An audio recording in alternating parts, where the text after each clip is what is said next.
सर्वांना. यावेळेला देवाच्या वचनाकडे आपण जाऊया आणि देवाचं वचन आज आपण शिकणार आहोत. आणि आपला आजचा विषय आहे, सर्वांनी लिहून घ्या.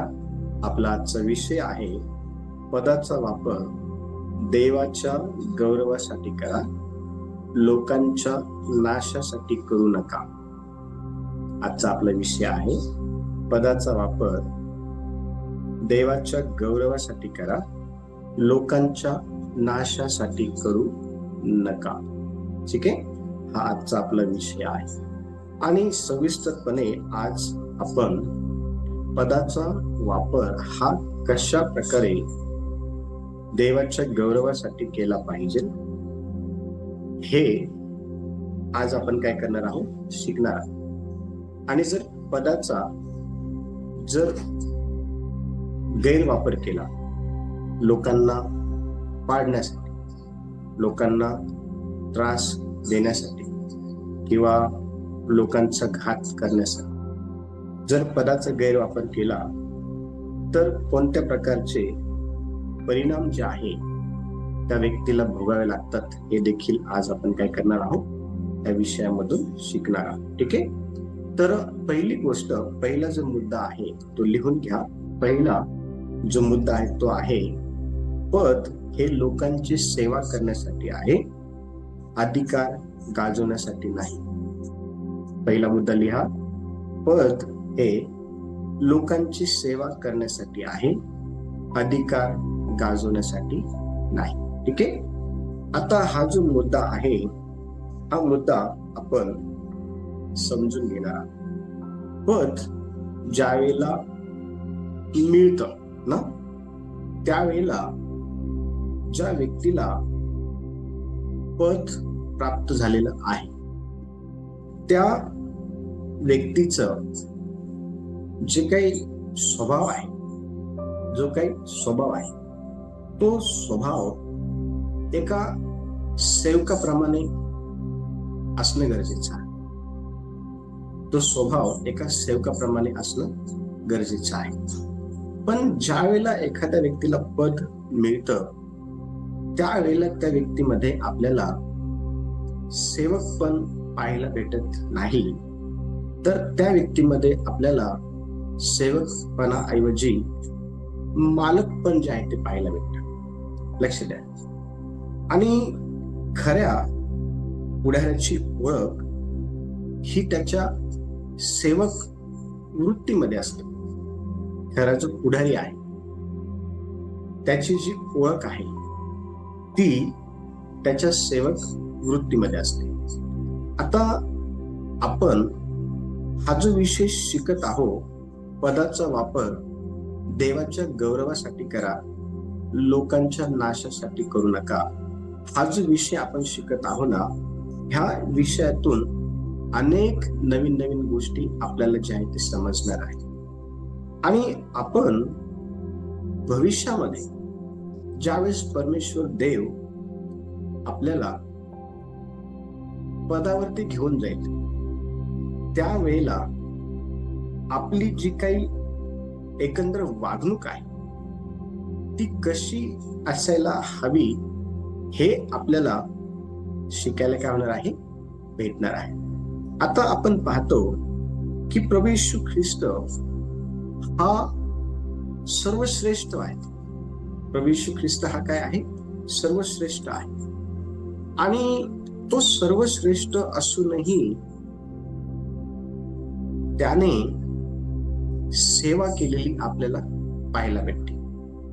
येशू हा सर्वश्रेष्ठ असूनही त्याच्यामध्ये सेवक पण होत आणि त्याच्यामध्ये असलेलं जे काही सेवक पण आहे ना ते आपल्याला शिकणं गरजेचं आहे. आणि येशूचं सेवक पण हे आपल्याला योहानाच्या पुस्तकाच्या 13व्या अध्यायामध्ये ज्या वेळेला आपण वचन 14 आणि 15 वाचतो तर त्या वचनामध्ये येशूचं जे सेवक पण आहे ते कशा प्रकारे आहे ते आपण पाहणार आहे. पहा, मत्तेचं योहानाचं पुस्तक 13वा अध्याय आणि 14 आणि 15 वचन. बायको व गुरु असूनही जर तुमचे पाय धुतले तर तुम्हीही एकमेकांचे पाय धुतले पाहिजेत. कारण जसे मी तुम्हाला केले तसे तुम्हीही करावे, म्हणून मी तुम्हाला कित्ता घालून दिला आहे. Very good.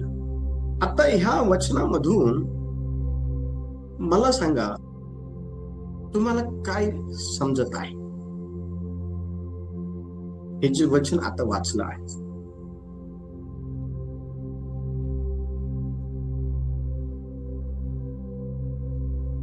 तुम्हाला ह्या वचनातून काय? ज्या प्रकारे येशूने त्याचे शिष्यांचे पाय धुतले किंवा त्यांची सेवा केली, त्याचप्रमाणे आपण ही इतरांची सेवा करावी किंवा त्यांच्यासाठी आपण अधिकाराने नाही तर सेवक पदाने त्यांच्याशी वागावे. Very good, very good. आणखी कोणी?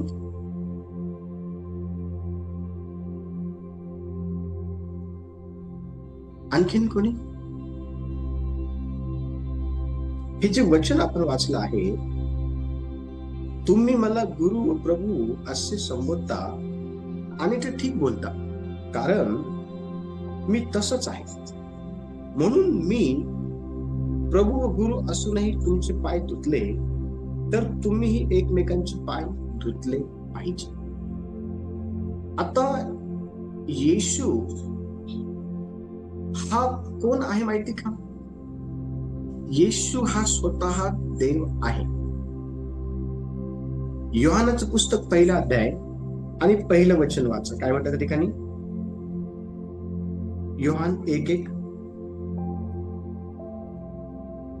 प्रारंभिक शब्द होता, शब्द देवासह होता आणि शब्द देव होता.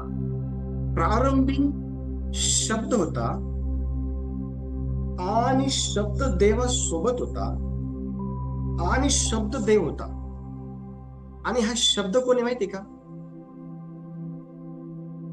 येशू आहे. हा शब्द कोण आहे?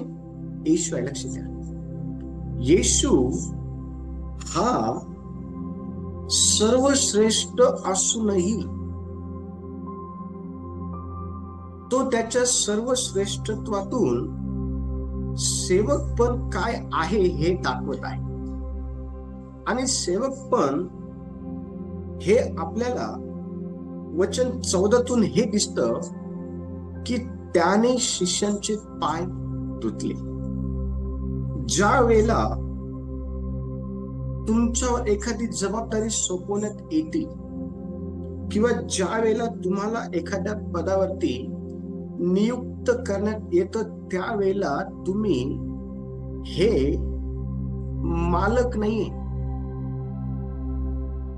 तुम्ही त्या पदावरती यासाठी आहात की तुम्ही लोकांची सेवा करावी. तुम्ही त्या पदावरती यासाठी आहात की तुम्ही लोकांना उभं करावं, तुम्ही लोकांची सेवा करावी. ज्या वेळेला आपण मत्तयाचं पुस्तक 20 अध्याय आणि 26 ते 28 वचन वाचतो ना, तर त्या ठिकाणी सेवक पण खऱ्या अर्थाने काय आहे हे आपल्याला समजून येतं. ज्याला मोठं व्हायचं आहे त्याने अगोदर एकमेकांचं दास होणं गरजेचं आहे. आणि जर तुमच्यामध्ये जोपर्यंत एकमेकांची सेवा करण्याची वृत्ती येत नाही, तोपर्यंत मुळीच मोठं व्हायचा प्रयत्न करू नका. कारण झाले तर त्या ठिकाणी स्वतःला मालक जे आहे ते समजून त्या ठिकाणी सेवक पण करू जर लागले तर अनेक लोक जे आहे ना हे अडखळतील, अनेक लोकांचं नुकसान होईल. बघा मत्ते 20 अध्याय आणि 26 ते 28 वचन बघा काय म्हणत आहे त्या ठिकाणी.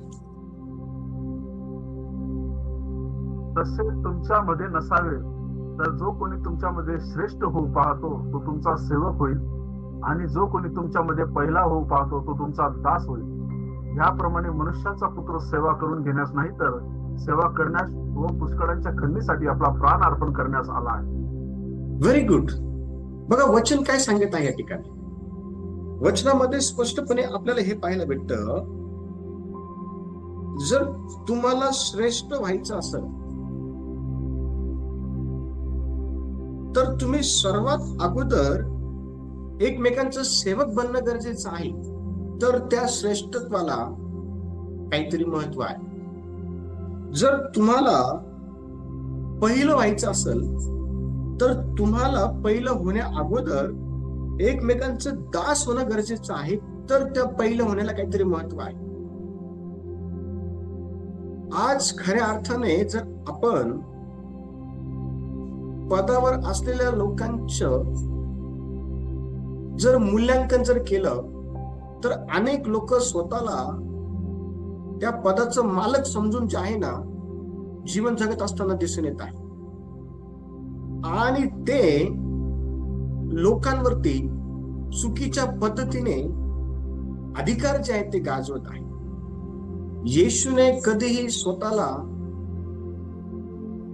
लोकांवरती अधिकार गाजवण्याच्या भूमिकेतून जे आहे ना त्याने दाखवलं नाही. नेहमी येशूने स्वतःला सेवकपणाच्या भूमिकेतून लोकांना जे आहे ना ते दाखवलेलं आहे. आणि म्हणून पहिली गोष्ट, पद हे लोकांची सेवा करण्यासाठी आहे, लोकांवर अधिकार गाजवण्यासाठी नाहीये. आणि जो व्यक्ती लोकांवरती अधिकार गाजवतो ना त्याला पदावर राहण्याचा मुळीच अधिकार नाही, मुळीच अधिकार नाही. 2 जण आले होते पद मागण्यासाठी, एकाला उजवीकडे आणि एकाला डावीकडे बसव म्हणून. वशीला पण आणलं होतं त्यांनी आपल्या आईला. पण त्या ठिकाणी आपण पाहतो की प्रभू येशू ख्रिस्त त्यांना हा दाखला देत आहे की तुम्हाला जर मोठं व्हायचं आहे तर तुम्ही सेवक बनलं पाहिजे, तुम्ही एकमेकांचं दास बनलं पाहिजे, तर सेवक बनणं गरजेचं आहे.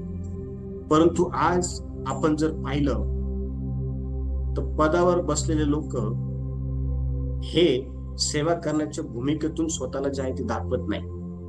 मी मालक आहे ह्याच भूमिकेतून नेहमी स्वतःला जे आहे ना ते दाखवण्याचा प्रयत्न करतात. आणि अशा प्रकारची जी काही पदोन्नती आहे ते देव मान्य करत नाही. अशा प्रकारच्या लोकांना पण देव जो आहे ना तो स्वीकारत नाही. अशा प्रकारच्या लोकांचं जे नेतृत्व पण आहे ना ते देवाला ग्रहण योग्य नाही. दुसरा मुद्दा लिहा. पदाचा उपयोग लोकांना उभं करण्यासाठी करा, लोकांना पाडण्यासाठी किंवा लोकांना खाली ओढण्यासाठी करू नका. आणि आज सर्वात जास्त लोकांना पाडण्यासाठी, लोकांना खाली ओढण्यासाठी, लोकांची टिंगल टबलकी करण्यासाठी, लोकांना बदनाम करण्यासाठी आज सर्वात जास्त सूड घेण्यासाठी, हेतुपुरस्सर लोकांना मानसिक त्रास देण्यासाठी पदाचा गैरवापर करत असताना आपल्याला लोक दिसतात. पण जो व्यक्ती पदावरती आहे ना त्या व्यक्तीवरती मोठी जबाबदारी ही टाकून देवाने त्याला जबाबदार धरलेला आहे हे तो विसरून जातो. आणि तो त्या पदाला घेऊन देवाच्या सेवेमध्ये इतर लोकांबरोबर जे आहे ना विश्वासू जीवन जगत नाही. संत पौलाकडे पण अनेक पद होती चर्च, संत पौलाकडे अनेक पद होती. पण संत पौलाने त्याच्याकडे असलेल्या पदाचा दुरुपयोग केला नाही किंवा त्याने लोकांना पाडण्यासाठी, लोकांचा नाश करण्यासाठी, लोकांचा घात करण्यासाठी त्याने पदाचा वापर केला नाही. बघा वचन काय सांगत आहे. 2 कोरिन्थ 13वा अध्याय आणि वचन 10 कोणीतरी वाचा. 2 कोरिन्थ 13वा अध्याय आणि 10वं वचन.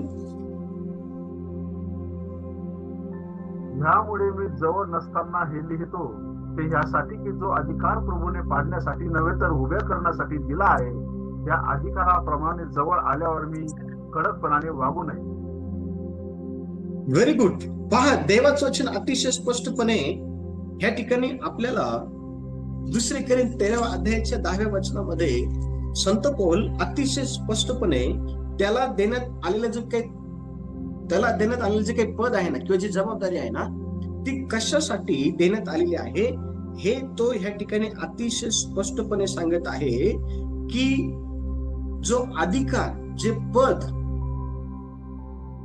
मला देण्यात आलेला आहे ना, ते पाडण्यासाठी नाही तर उभं करण्यासाठी दिलेलं आहे. परंतु आज आपण पदावर असलेले लोक जर बघितले तर ते आपल्याला लोकांना नेहमी पाडण्याच्या भूमिकेमध्ये दिसतात, लोकांना नेहमी बदनाम करण्याच्या भूमिकेमध्ये दिसतात, लोकांना नेहमी दाबण्याच्या भूमिकेमध्ये दिसतात, लोकांना नेहमी आपण पाहतो की खाली जे आहे ना लोटण्याच्या भूमिकेमध्ये दिसतात. आणि अशा प्रकारच्या पदाचा गैरवापर करणं हे देवाच्या दृष्टीमध्ये चुकीचं आहे. संत पौलाकडे देखील अधिकार होता, संत पौलाकडे देखील पद होतं, पण त्याने त्या पदाचा गैरवापर करून लोकांचा नाश त्याने केला नाही. कारण देवाच्या वचनामध्ये अतिशय स्पष्टपणे हे सांगण्यात आलेलं आहे की मला जो अधिकार देण्यात आलेला आहे ना, तो अधिकार केवळ आणि केवळ लोकांना उभं करण्यासाठी दिलेला आहे. हो, लोकांना उभं करण्यासाठी जे आहे ना, लक्ष द्या, संत पौल म्हणत आहे की मला अधिकार देण्यात आलेला आहे आणि म्हणून योग्य प्रकारे अधिकाराचा वापर, पदाचा वापर हा पदावर असलेल्या व्यक्तीने करणं गरजेचं आहे. परंतु मला सांगा, आज पदावरती बसलेले लोक काही लोकांची सेवा करण्याच्या अनुषंगाने ते काम करत आहे का? लोकांना उभं करण्याच्या अनुषंगाने ते काम करत आहे का? चर्च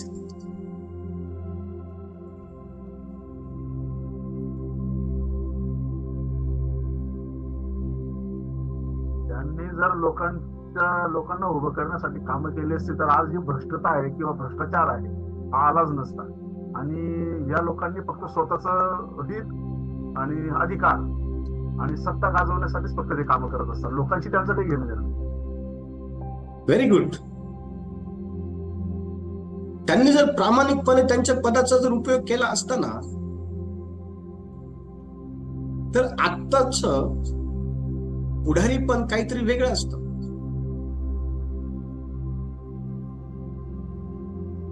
पण आत्ताच्या पुढारीपणामध्ये वेगळेपणा काय दिसत नाही माहिती का? कारण ते त्या पदाला स्वतःचं मालकीचं समजून घेतलेलं त्यांनी. लक्ष द्या, प्रत्येक अधिकार हा वरतून असतो आणि प्रत्येक अधिकाराचा, प्रत्येक पदाचा मालक देव आहे. प्रत्येक पदाचा मालक कोण आहे? देव आहे. ही गोष्ट संत पौलाला माहिती होती. ही गोष्ट संत पौलाला माहिती होती. तिसरा मुद्दा, देव आपल्याला आपल्या जबाबदारीला घेऊन विचारणा करणार आहे. तिसरा मुद्दा लिहा. देव आपल्याला आपल्या जबाबदारीला घेऊन विचारणा करणार आहे. जर देवाने तुमच्यावरती जबाबदारी टाकलेली आहे तर त्या जबाबदारीला घेऊन तुम्ही काय केलं याबद्दलची विचारपूस ही देव तुम्हाला करणार आहे. आणि त्या विचारपूस पासून तुम्ही सुटणार नाही. त्या विचारपूस पासून तुम्ही पळ काढू शकणार नाही. कारण जर तुम्हाला जर देवाने ते जर दिलेलं आहे तर तुम्हाला त्या विषयाला घेऊन देवाशी आणि जे लोक आहेत त्यांच्याशी प्रामाणिक असलं पाहिजे. पवित्र शास्त्रामध्ये शाऊल राजावरती परमेश्वर देवाने जबाबदारी टाकलेली होती आणि ती जबाबदारी पार पाडण्यामध्ये तो फेल झाला. जी जबाबदारी देवाने त्याच्यावर टाकलेली होती ती पार पाडण्यामध्ये तो फेल झाला. आणि तो फेल झाला असल्या कारणामुळं त्याला त्याच्या पदावरून काढून टाकण्यात आलं. ज्या वेळेला आपण पहिले शमूएल 15वा अध्याय आणि वचन 18 वाचतो ना, पहा पहिले शमूएल 15 अध्याय वचन 18 आणि 19 पहा. मग पहिले शमूएल 15 अध्याय 18 आणि 19. यस. मग परमेश्वराने तुला मोहिमेवर पाठवून सांगितले की जा, त्या पापी अमालेक्यांचा सर्वस्वी संहार कर आणि ते नष्ट हो तोपर्यंत त्यांच्याशी युद्ध कर. असे असता तू परमेश्वराचा शब्द का ऐकला नाहीस? तू लुटीवर झडप घालून परमेश्वराच्या दृष्टीने जे वाईट ते का केलेस? परमेश्वर देवाने जी कामगिरी त्याला दिली होती ना, त्या कामगिरीप्रमाणे त्याने केलं नाही. त्याने त्या ठिकाणी परमेश्वर देवाच्या शब्दाचं पालन केलं नाही. परमेश्वर देवाने सांगितलेल्या गोष्टी त्यांनी केल्या नाही. त्याचे परिणाम त्याला भोगावे लागले. त्याचे परिणाम त्या ठिकाणी त्याला भोगावे लागले. जर त्याने परमेश्वर देवाचा शब्द पाळला असता आणि व्यवस्थितपणे त्याच्या जबाबदारीला घेऊन त्याने ती जबाबदारी पार पाडली असती, तर त्याला त्या ठिकाणी जे काही परिणाम आहेत ते भोगावे लागले नसते. पण त्याने देवाचा शब्द जुमानला नाही. त्यांनी लक्ष द्या, देवाच्या शब्दाला किंमत दिली नाही त्यांनी. त्याच्यामुळे त्याला परिणामाला सामोरं जावं लागलं. आणि बघा परिणाम काय झाले माहिती का? वचन 23 पहा काय म्हणताय. वचन 23. अवज्ञा जादूगिरीच्या पाटका समान आहे आणि हट्ट हा मूर्तीपूजा व कुल देवचर्चनासारखा आहे. तू परमेश्वराचा शब्द मोडला आहे म्हणून त्यानेही तुला राजपदावरून झुगारून दिले आहे. परमेश्वराचा शब्द मोडला आहे. जर तुम्ही पदावरती आहात तर तुम्ही जबाबदार व्यक्ती आहात. जर तुम्ही पदावरती आहात तर तुम्ही त्या पदाला घेऊन जबाबदारीने वागलं पाहिजे. जबाबदारीने तुम्ही त्या पदाला घेऊन जायला कामं केली पाहिजे. जर तुम्ही तुमच्या जबाबदारीला घेऊन जर कामं करणार नसाल तर परमेश्वर देवाचं ह्या ठिकाणी अतिशय स्पष्टपणे सांगणं हे आहे की तुम्ही त्या पदाच्या योग्यतेचे नाही, तुम्हाला तिथून काढण्यात येणार आहे किंवा तुम्हाला तिथून काढून टाकलेलं आहे. बघा म्हटलेलं आहे वचन की तुला परमेश्वर देवाने राजपदावरून झुगारून टाकलेलं आहे.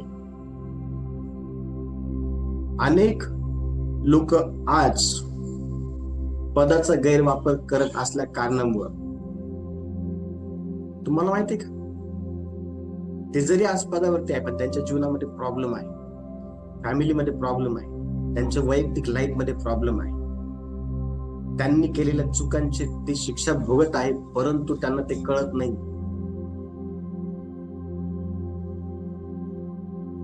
लक्ष द्या चर्च. देवाचं वचन अतिशय स्पष्टपणे सांगतं की ज्याला देण्यात आले ना त्याच्याकडनं अपेक्षा आहे. ज्याला देण्यात आले ना त्याच्याकडनं अपेक्षा आहे. ज्याला पदावरती नियुक्त करण्यात आले ना त्याला काय नियुक्त करण्यात माहिती का? कारण त्याच्याकडनं अपेक्षा आहे की तो लोकांची काळजी घे, तो लोकांची सेवा कर, तो लोकांना उभं कर, तो लोकांना मदत कर. त्याच्याकडनं ही अपेक्षा आहे. पण जर त्या प्रकारे तो जर करत नाहीये, स्वतःच्याच गोष्टींकडे लक्ष देते, तर मग ते देवाच्या दृष्टीमध्ये चुकीचं आहे. शाऊलाने स्वतःच्या गोष्टींकडे लक्ष दिलं, सर्वांचा नाश केला नाही. जे काही कामाचं नव्हतं त्याचा नाश केला, जे चांगलं होतं ना ते तो घेऊन आला. देवाने जे सांगितलं ना तेवढंच करायचं, बाकीचं डोकं लढवायचंच नाही. ह्या ठिकाणी त्याच्या त्या मूर्खतेमुळं त्याला राजपदावरून काढून टाकलं. बघा लुकऋषी वर्तमान 12वा अध्याय आणि वचन 48 बघा काय म्हणतात. लुकऋषी वर्तमान 12वा अध्याय आणि वचन 48.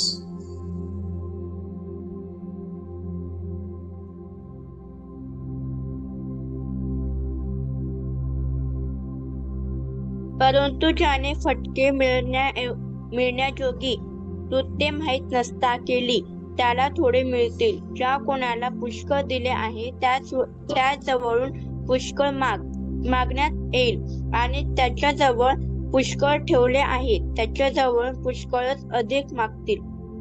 Very good. ज्याच्यावर अधिक जबाबदारी आहे ना त्याला अधिक विचार नाही, त्याला अधिक विचार न होईल. आणि म्हणून जबाबदारी हाताळता यावी म्हणून परमेश्वर देवाकडे सुज्ञान मागणं फार गरजेचं आहे. शाऊल त्या ठिकाणी त्याने सुज्ञान नाही मागितलं परमेश्वर देवाकडे. परमेश्वर देवाच्या आज्ञेचं पालन करण्याकरता तो त्या ठिकाणी पूर्णपणे समर्पित नव्हता. त्याने स्वतःच्या इच्छेला प्राधान्य दिलं, स्वतःच्या गोष्टीला त्यांनी प्राधान्य दिलं. आणि आज अनेक लोक हेच करत आहेत, पदावर असलेले स्वतःच्या गोष्टींना प्राधान्य देते. देवाच्या दृष्टीने ते बरोबर नाही, कारण देवाने तुम्हाला त्या पदावर यासाठी ठेवलं तरी चांगलं करा आणि मोठ्या प्रमाणामध्ये करा. स्वतःच चांगलं करताना आज दिसत लोक, पदावर असलेले लोक स्वतःच चांगलं करताना दिसत आहे. लक्ष द्या, देवाच्या दृष्टीने ते चुकीचे आहे. देव स्थान भ्रष्ट करणारा देव आहे. पुढचा मुद्दा, गर्व आणि अभिमान विनाशाला नेतात. ज्यावेळेस पद येतं ना त्यावेळेला गर्व येतो, ज्या वेळेला पद येतं ना त्यावेळेला मीपणा येतो. आणि गर्व आणि मीपणा पदावर असलेल्या त्या व्यक्तीमध्ये ज्यावेळेस येतो ना त्यावेळेस तो व्यक्ती हळूहळू नाशाकडे जात असतो. बघा वचन काय म्हणते, दानिएलचं पुस्तक 4 अध्याय आणि 30 ते 33 वचन वाचलं ना त्या ठिकाणी एक राजा आहे. आणि तो जो राजा आहे ना त्या राजाने गर्व केला, आणि त्या राजाने गर्व केला असल्या कारणामुळं परमेश्वर देवाने त्याला खाली पाडलं. त्या राजामध्ये मीपणा होता. त्या राजाचं नाव नबुकदनेझर होतं. बघा वचन काय म्हणत 30 पासून 33 पर्यंत. यावेळी राजा म्हणाला, हे थोर बाबेल नगर राजनिवासासाठी माझ्याच पराक्रमाने व माझ्या प्रतापाच्या वैभवासाठी मी बांधले आहे ना. हे शब्द राजाच्या मुखातून निघतात न निघतात तोच आकाशवाणी झाली की, हे राजा नबुकद्नेसरा, हे तुला विदित हो की तुझ्या हातची राजसत्ता गेली आहे. तुला मनुष्यातून घालून देतील, तुझी वस्ती वनपशुत होईल. तुला बैलाप्रमाणे गवत खावे लागेल आणि मानवी राज्यावर परात्पर देवाची सत्ता आहे व तो ते पाहिजे त्याला देतो. हे ज्ञान तुला होईपर्यंत तुझ्यावरून 7 कार जातील. त्याच घटकेचे नबुकद्नेसराच्या प्रत्ययास आले, त्याला मनुष्यातून घालून दिले व तो बैलाप्रमाणे गवत खाऊ लागला. त्याचे शरीर आकाशातल्या दैवाराने भिजू लागले. येथोर की त्याचे केस गरुडाच्या पिसांप्रमाणे वाढले आणि त्याची नखे पक्ष्याच्या नखांसारखी झाली. बघा, गर्व आणि मीपणा पदावर असल्यानंतर मुळीच यायला नकोय. पण आज अनेक लोक पदावर असल्या कारणामुळे त्यांच्याकडे आपल्याला गर्व दिसून येतो, त्यांच्याकडे आपल्याला मीपणा दिसून येतो. आणि त्यांचा मीपणाच आणि त्यांचा गर्वच हा त्यांना त्यांच्या स्वतःच्या नाशाकडे घेऊन जात असतो. नबुकद्नेसर राजा आहे ना, ह्या ठिकाणी वचन अतिशय स्पष्टपणे सांगत आहे की त्याच्या मुखातून शब्द निघता न निघताच, म्हणजे विचार केला त्याने अगोदर आणि बोलायला लागला. बोलणार ना बोलायच्या अगोदरच काय झालं माहिती का, आकाशवाणी झाली. आणि आकाशवाणी काय माहिती का, हे राजा नबुकद्नेसरा, तुला हे विदित हो, म्हणजे तुला हे समजो, तुझ्या हातची राज्यसत्ता गेली आहे. आणि का ती राज्यसत्ता गेली माहिती का, कारण वचन मध्ये अतिशय स्पष्टपणे आपल्याला हे पाहायला भेटतं की तो त्या ठिकाणी म्हणत आहे, हे थोर बाबेल नगर माझ्याच पराक्रमाने व माझ्याच प्रतापाच्या वैभवासाठी काय केलेलं आहे, बांधलेलं आहे. त्याने त्या ठिकाणी देवाच्या वैभवाला, देवाच्या प्रतापाला, देवाच्या सामर्थ्याला त्या ठिकाणी त्याने नाकारलं. मी माझ्याच कर्तृत्वाने, मी माझ्याच चांगल्या गोष्टींमुळे पद मला मिळालेलं आहे, माझ्याच चांगल्या गोष्टीमुळे मी हे मला प्राप्त झालेलं आहे. याचं म्हणणं पण असंच आहे. तुम्हाला माहिती का, त्याला रानामध्ये गवत खायला पाठवून दिलं देवाने. कुठपर्यंत माहिती का, जोपर्यंत त्याला ही समज येत नाही की हे सर्व परमेश्वर देवाचं आहे, हे सर्व परमेश्वर देवाने केलेलं आहे. 7 काळ लोटतील असं म्हटलं त्या ठिकाणी. कमी नाही येतो वेळ, कमी नाही येतो वेळ, लक्षात घ्या. कमी नाही येतो वेळ. मला तुम्हाला हे शिकवायचं आहे, हे सांगायचं आहे की नबुकदनेस्सर राजाने गर्व केला, मीपणा, ऍटिट्यूड,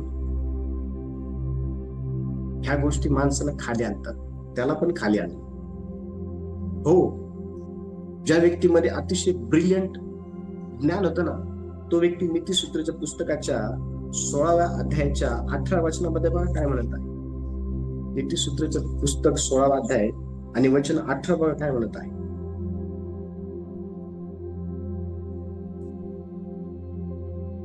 गर्व झाला की नाश ठेवलेला मनाचा ताटा अधपतनाची मूळ होय.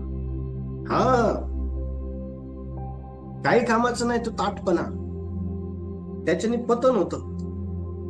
गर्व काही कामाचं नाहीये, त्याच्याने नाश होतो. गर्व झाला की नाश ठेवलेलाच आहे. देवाने तुम्हाला पदावरती यासाठी नाही नेलं की तुम्ही गर्व करावा. देवाने तुम्हाला पदावरती यासाठी नाही नेलं की तुम्ही लोकांसोबत मीपणाने वागावं, टाट वागावं. नाही नाही नाही, त्यासाठी नाही तुम्ही पदावरती. तुम्ही पदावरती आहात देवाचं काम करण्यासाठी, देवाच्या योजने पूर्ण करण्यासाठी, देवाचं जे काही विजन आहे ना ते संपुष्टात नेण्यासाठी तुम्ही पदावरती आहात. माझं मी केलं, ह्या गोष्टी करण्यासाठी नाही. जर ह्या गोष्टी जर करत असाल ना तर देव म्हणतो तुम्हाला मी खाली पाडेल. नबुकदनेस्सर राजा, त्याला जोपर्यंत ही समज येत नव्हती ना की हे सर्व परमेश्वराचं आहे, परमेश्वराने केलं, परमेश्वराचं आहे, तोपर्यंत त्याला गवत खायला पाठवून दिले. लक्ष द्या, चांगले चांगले लोक हे ढासळले आहेत त्यांच्या मीपणामुळं. चांगले चांगले लोक हे ढासळले आहेत त्यांच्यामध्ये असलेला गर्वामुळं. आणि ते पूर्वीपासून ढासळत आहे. लक्ष द्या, सैतान ढासळ, त्याला आकलून पाडून त्याला फेकून दिलं स्वर्गात सैताना. आणि म्हणून लक्ष द्या, पदाचा गैरवापर हा माणसाला नाशाकडे नेतो हे समजणं फार गरजेचं आहे. पुढचा मुद्दा, दुसऱ्यांचं हित पाहणे हे खरं नेतृत्व आहे. जर तुम्ही पदावरती आहात ना तर तुम्हाला त्या पदावरती काय करायचं माहिती का, राहून दुसऱ्यांचं हित बघायचंय. येशू ज्या पदावरती होता ना त्या पदावरतून त्याने नेहमी दुसऱ्यांचं हित केलं. त्याला कळवळा आला, तो रडला लोकांच्या दुःखामध्ये, तो लोकांच्या माहितीमध्ये पण गेला खरंच. आणि त्यांनी मेलेल्यांना जिवंत केलं, त्याने भुकेल्यांना खाऊ घातलं, त्यांनी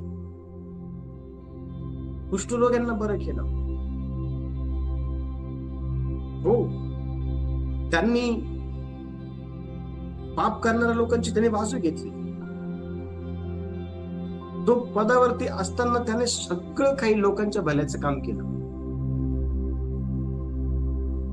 पण आज खरं पाहता पदावर असलेले लोक हे स्वतःच काम करत असतात भल्याचं, स्वतःच्या परिवाराचं, स्वतःच्या नातेवाईकाचं, स्वतःच्या मित्रांचं, स्वतःच्या आप्तजनांचं. येशूला पण मित्र होते, येशूला पण आप्तजन होते, येशूला पण नातेवाईक होते. येशूने नातेवाईकांना सरळ सरळ म्हटलं, कोण माझी आई, कोण माझे भाऊ, कोण माझी बहीण. देवाचं वचन ऐकणारे आणि पाळणारे, माझ्या स्वभावाप्रमाणे वागणारे आणि चालणारे, हे माझे आई बहीण भाऊ आहे. का येशूला त्या ठिकाणी स्वतःच्या आई बहीण भावाला प्राधान्य देता आलं नसतं का? देता आलं असतं. पण येशूला माहिती होत की तेच त्याला म्हणत होते, बाबा इथं नको, तू गालिलात निघून जा. देवाच्या कार्यामध्ये अडखळण करणारे ते लोक, लक्ष द्या. आणि अशा लोकांचं भलं करणं हे पण देवाला आवडत नाही. आज पदावर असलेला व्यक्ती त्याच्याच लोकांबद्दल विचार करतो, त्याच्याच लोकांना पुढे करतो, त्याच्याच लोकांना जवळ करतो, त्याच्याच लोकांना, आणि तो स्वतः पण अशा प्रकारची जी काही वागणूक आहे ना, ही देवाला मुळीच आवडत नाही. देवाने पदावरती यासाठी ठेवलेलं आहे की तुम्ही दुसऱ्यांचं हित पाहावं आणि खरं नेतृत्व करावं. चुकीचं नेतृत्व नाही, डुप्लिकेट नेतृत्व नाही, दाखवायचं वेगळं आणि करायचं वेगळं, असं नेतृत्व नाही. येशूने नाही केलं तसं नेतृत्व. येशू बरोबर तर वाईट पण वागले लोक, पण येशूने सर्वांवरती प्रीती केली. म्हणून तर ते वचन लिहिलं योहानाने, जगावरती प्रीती केली. जगामध्ये येशूच्या आजूबाजूला त्याला नाकारणारे पण लोक होते, त्याला धरून देणारे पण लोक होते, त्याची थट्टा करणारे पण लोक होते, त्याची निंदा करणारे पण लोक होते.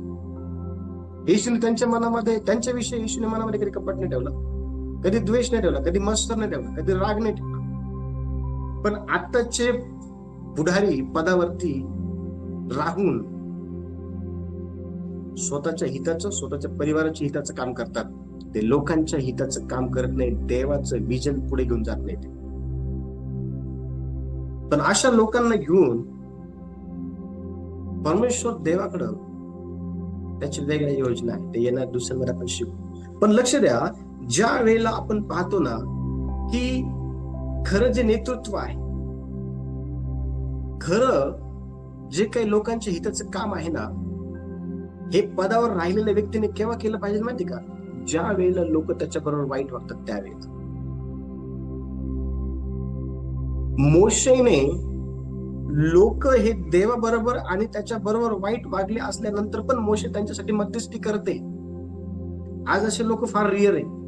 असे लोक आज पदावर असलेले पाहायला भेटत नाही. हो, त्यांना फक्त चान्स पाहिजे असतं, फक्त संधी पाहिजे असते. चुकीत सापडला की याला काहीतरी पाडायचं, याला त्रास द्यायचा, याला काहीतरी करायचं, याचं ह्याच डावामध्ये आजच्या पदावर बसलेले लोक बसलेले आहेत. लक्ष द्या, पाळ ठेवत. मोशे तसं नव्हतं. बघा मोशेने काय केलं. निर्गम 32 अध्याय 11 पासून 14 पर्यंत पहा. निर्गम 32 अध्याय 11 पासून 14 पर्यंत काय लिहिलं त्या ठिकाणी. तेव्हा मोशे आपला देव परमेश्वर याची काकुळूत करून म्हणाला, हे परमेश्वरा, तू आपल्या लोकांना महान सामर्थ्याने व भुजबलाने मिसर देशातून बाहेर आणलेस. त्यांच्यावर तुझा कोप का भडकावा? त्यांना डोंगरामध्ये मारून टाकावे आणि पृथ्वीवरून त्यांचा नाश करावा म्हणून त्यांना मिसर देशातून त्याने दुष्ट हेतूने बाहेर आणले, असे मिस्री लोकांनी का बोलावे? आपल्या तीव्र कोपापासून फिर आणि आपल्या लोकांवर आपत्ती आणण्याचा हेतूपासून परावृत्त हो. तुझे दास अब्राहम, इसाक व इस्रायल यांची आठवण कर. तू त्यांना स्वतःची शपथ वाहून सांगितले होते की मी तुमची संतती आकाशातील ताऱ्यांसाठी बहुगुणित करीन आणि ज्या देशाविषयी मी तुम्हाला सांगितले तो सगळा तुमच्या संततीला देईन आणि ती त्यांची निरंतरांची वतनदार होईल. तेव्हा आपल्या लोकांवर आपत्ती आणण्याचा जो परमेश्वराचा हेतू होता त्यापासून तो परावृत्त झाला. परमेश्वर देवाने लोकांवरती त्याचा जो कोप आहे ना तो आणायचं ठरवलं होतं, भस्म करायचं ठरवलं होतं. पण मोशेने त्या ठिकाणी इस्रायल लोकांकरता देवाजवळ मध्यस्थी केली. पदावर असलेल्या व्यक्तीमध्ये मध्यस्थी करण्याचा स्वभाव असला पाहिजे, क्षमा करण्याचा स्वभाव असला पाहिजे, समजून सांगण्याचा स्वभाव असला पाहिजे, जवळ करण्याचा स्वभाव असला पाहिजे, तिरस्कार नाही केला पाहिजे, चुका परत परत लक्षात आणून देणारा स्वभाव नाही पाहिजे, दूर करणारा स्वभाव नाही पाहिजे. मोशेवर तो स्वभाव नव्हता. 6 लाखापेक्षा जास्त लोकांचं नेतृत्व करणारा तो व्यक्ती होता.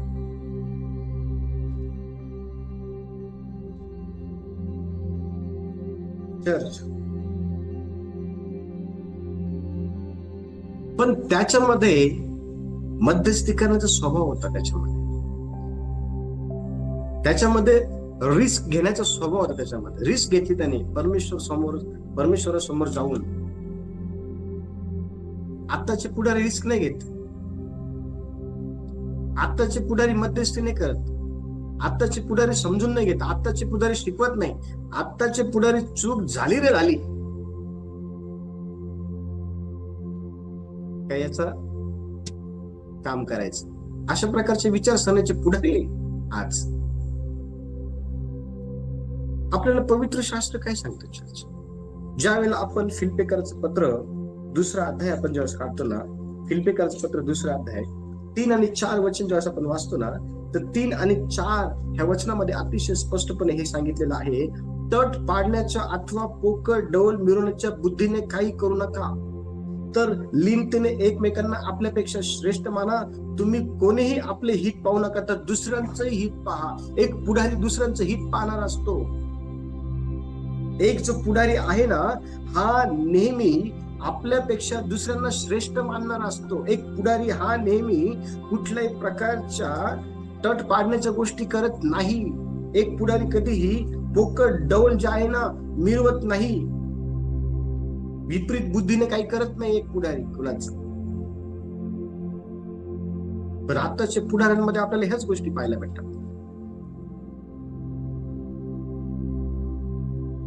ह्याच गोष्टी आताच्या पुढाऱ्यांमध्ये पाहायला भेटतात. दुर्दैव आहे आजच्या पुढाऱ्यांचं की त्यांना त्यांचं पुढारी पण कळालेलं नाही. दुर्दैव आहे त्या पुढाऱ्यांचं जे अशा प्रकारच्या चुकीच्या गोष्टी करून पुढारपण करत आहे. कारण ते देवाच्या राज्यासाठी घातक आहे. देवाच्या राज्यासाठी ते अतिशय घातक आहे. हो, देवाच्या राज्यासाठी पुढारपण कसं असलं पाहिजे माहिती का चर्च? मध्यस्थी करणार. मोशेचं पुढारपण ह्या ठिकाणी पहा, त्याने लोकांसाठी मध्यस्थी केली. पुढारपण हे दुसऱ्यांचं हित पाहणार असलं पाहिजे. पुढारपण दुसऱ्यांना पाडणारा नकोय, दुसऱ्यांचा नाश करणारा नकोय, दुसऱ्यांचा हेवा तिरस्कार करणारा पुढारी पण देवाला मान्य नाही. ते पुढारी पण देवाला ते पुढारी पण मान्य नाही. आणि म्हणून अतिशय चांगलं प्रामाणिकपणे पुढारी पण हे करणं गरजेचं आहे. 6वा जो मुद्दा आहे, 6वा मुद्दा, देवाच्या गौरवासाठी वागा, स्वतःच्या महिमेसाठी नाही. ज्यावेळेस पुढारी म्हणून ज्यावेळेस एखाद्या पदावरती असतो ना, त्यावेळेला त्या पदावरती राहून देवाचं गौरव होईल अशा प्रकारे वागणूक केली पाहिजे. स्वतःच्या महिमेसाठी नका. पुढारपण मिरवत बसू नका स्वतःच्या महिमेसाठी. आज अनेक लोक देवाच्या गौरवाऐवजी स्वतःच्या महिमेसाठी पुढारपण मिरवत बसतात. आणि लक्ष द्या, जीवनामध्ये प्रॉब्लेम फेस होतात. मग जीवनामध्ये प्रॉब्लेम जे आहे ते फेस करावं लागतं. कारण देवाचं गौरव जे आहे ना, जो व्यक्ती नाकारतो ना जीवनामध्ये, पद पण त्या पदावरून तो व्यक्ती ना निरस्त होतो. तो टिकत नाही त्या पदावरती. पद निघून जातं. पद हे स्वतःच्या महिमेसाठी नाही. पद हे तुम्ही मिरवावं यासाठी नाहीये. पद हे देवाच्या गौरव करण्यासाठी आहे. आणि बघा, ज्या वेळेला आपण प्रेषणचं पुस्तक 12वा अध्याय आणि 21 आणि 23 वचन वाचतो ना, त्या ठिकाणी आपल्याला हेरोद दिसतोय. हेरोद त्याने त्याच्या स्वतःच्या पदाची मिरवणूक केली. मिरवलं ते पद त्याने स्वतःला श्रेय दिलं, त्याने स्वतःला गौरव दिलं. आणि काय झालं माहिती का? त्याचे परिणाम काय झाले? भयानक झाले. बघा ते वचन काय म्हणताय, प्रेषणचं कृत्य 12वा अध्याय आणि त्याचं 21 ते 23 पर्यंत. नंतर नेमलेल्या दिवशी हेरोद राजवस्त्रे घालून आसनावर बसला आणि जमलेल्या लोकांपुढे भाषण करू लागला. तेव्हा लोक गजर करून बोलले, ही देववाणी आहे, मनुष्यवाणी नव्हे. त्याने देवाचा गौरव केला नाही म्हणून तत्क्षणी प्रभूच्या दूताने त्याच्यावर प्रहार केला आणि तो किडे पडून मेला. हा, किडे पडून मेला. जर योग्य प्रकारे पदावरती राहून जर देवाचं गौरव केलं नाही तर किडे पडून मरण्याची संभावना त्या ठिकाणी टाळता येत नाही. आणि ती संभावना देवाकडून असते, ती शिक्षा. हेरोदाच्या जीवनामध्ये त्याने देवाचं गौरव केलं नाही म्हणून देवाने त्याला तडाखा दिला, त्याला शिक्षा दिली.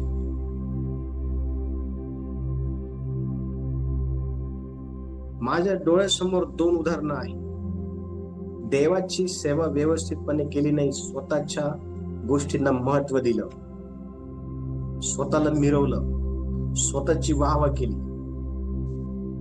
तुम्हाला माहिती का चर्च, एक बाळक होत, त्याने ह्या सर्व गोष्टी केल्या. त्यांचं नाव मी घेत नाही.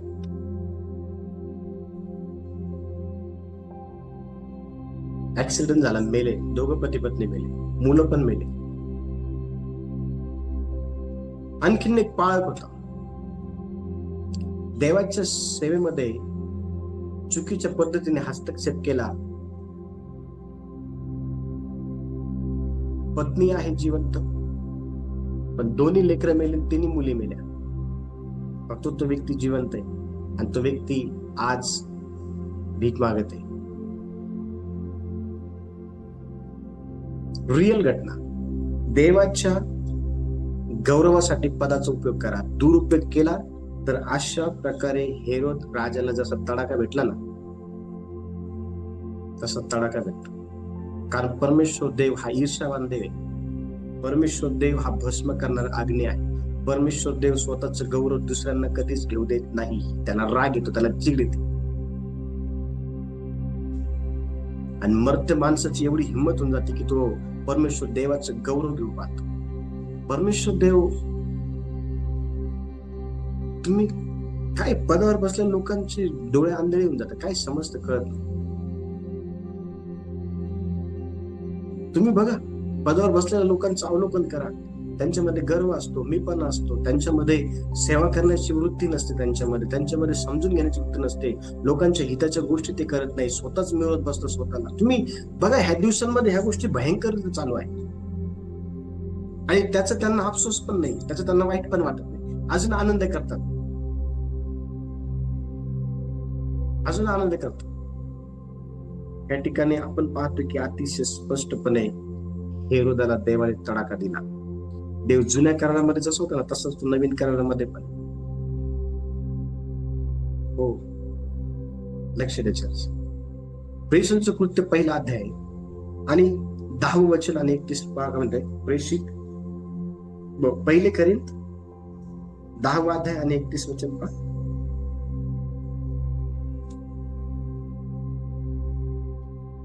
म्हणून तुम्ही खाता पिता किंवा जे काही करता ते सर्व देवाच्या गौरवासाठी करा. हा, जे काही तुम्ही करता ते देवाच्या गौरवासाठी करा. पण आज तसं होत नाही. आज तसं होत नाही. आणि आज तसं न होत असल्या कारणामुळं देवाच्या राज्यामध्ये अनेक मोठमोठ्या हानीला सामोरे जावं लागेल. शेवटचा मुद्दा. शेवटी देव आपली परीक्षा पाहतो. पदावरती असताना आपण कसं वागता, पदाचा वापर योग्य जर केला नाही तर देव स्वतः न्याय करतो. देव परीक्षा बघतो. देव आपली योग्यता नसते, आपली लायकी नसती, तारतम्य नसतं आपल्यामध्ये. कारण देवाने ठरवलेलं आहे की तो दिनास धुळीतून उचलतो आणि अधिपतीच्या पंक्तीमध्ये बसवतो. त्याच्या मनास आलं त्यांनी पाठवलं. का पाठवलं माहिती का? कारण त्या ठिकाणी राहत असताना आपण कशा प्रकारे त्या पदाचा वापर करतो याची परीक्षा तर पाहत असतो. बघा वचन काय म्हणत आहे. ज्या वेळेला आपण 1 शमूएल 2 अध्याय आणि 27 ते 36 वचन वाचतो ना, त्या ठिकाणी एक याजक आहे ज्याचं नाव एली आहे. आणि एलीची 2 मुलं आहे ना, त्या 2 मुलांनी परमेश्वर देवाचा अनादर केला. एलीच्या 2 मुलांनी परमेश्वर देवाचा आदर केला नाही. जे काही धष्टपुष्ट आहे ना, ते स्वतः जे काही परमेश्वर देवाच्या मंदिरामध्ये इस्रायल लोक अर्पण घेऊन यायचे ना, त्याच्यात चांगलं चांगलं अर्पण ते स्वतः करता ठेवायचे. परमेश्वराचा अनादर त्या ठिकाणी ते करायचे. आणि तुम्हाला माहिती का, त्यांनी त्या ठिकाणी त्यांच्या पदाचा वापर योग्य केला नसल्या कारणामुळं परमेश्वर देव म्हणतो की तुझी लेकरं तरुणपणातच मरतील, तुझ्या पिढीतले सर्वजण. एकही व्यक्ती म्हातारपणापर्यंत जाणार नाही. हे भयंकर आहे. पदाचा जर दुरुपयोग जर केला, परमेश्वराचा आदर जर केला नाही ना, त्याचे परिणाम आपल्या मुलाबाळांवरती येतात. त्याचे परिणाम हे आपल्या मुलाबाळांना भोगावे लागतात.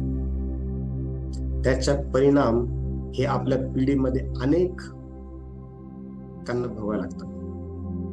आणि म्हणून पदाचा योग्य वापर करणं गरजेचं आहे ना. रोमकर्ज पत्र 14वा अध्याय आणि 12 वचन कोणतरी वाचा. रोमकर्ज पत्र 14वा अध्याय आणि वचन 12 काय म्हणत आहे?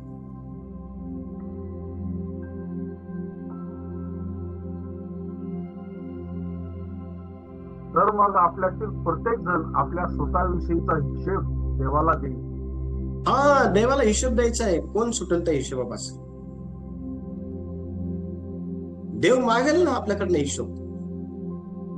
कारण देवाने आपल्याला असंच पद दिलेलं नाहीये ना, नाश करण्यासाठी, बदनामी करण्यासाठी, एखाद्याचा घात करण्यासाठी.